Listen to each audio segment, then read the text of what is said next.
Several current and former ladies Gaelic football inter-county managers have expressed serious doubts over whether the proposed integration of the LGFA and Camogie Association into the GAA will happen.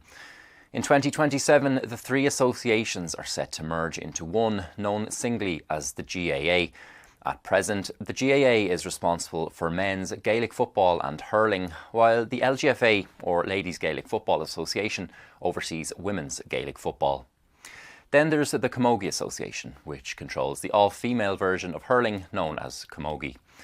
The vast majority of Gaelic Games facilities in the country are GAA owned, meaning ladies football and Camogie teams are often forced to rely on the goodwill of GAA clubs to allow them to use their facilities day to day, including pitches, dressing rooms and clubhouses.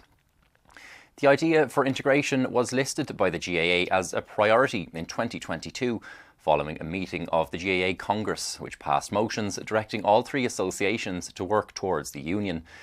A steering group on integration was established as a result, headed by former President Mary McAleese, who vowed to conduct a comprehensive, thoroughgoing listening process seeking input from the three associations on how to make integration happen.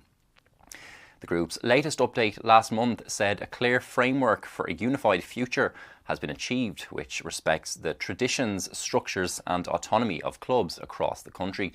But questions from within LGFA ranks have been expressed over whether integration can undo deeply embedded misogynistic attitudes within the GAA towards the ladies' game, and over what the GAA stands to lose in plugging the vast financial disparity between the associations.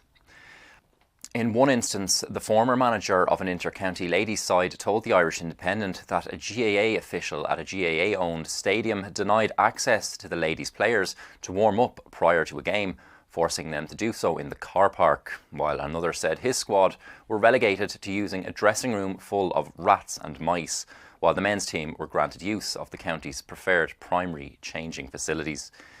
Separately, other LGFA stakeholders have pointed to a lack of support among women for the women's game, calling into question the extent to which the women's game can contribute to the overall success of the GAA post-integration.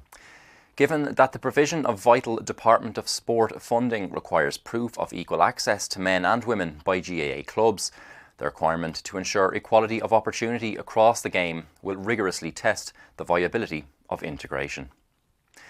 The proposed cost of the merger could amount to as much as €500 million, according to GAA President Jarlath Burns, though this figure has been disputed in some quarters as being a vast underestimation. You can follow this story on the Irish Independent.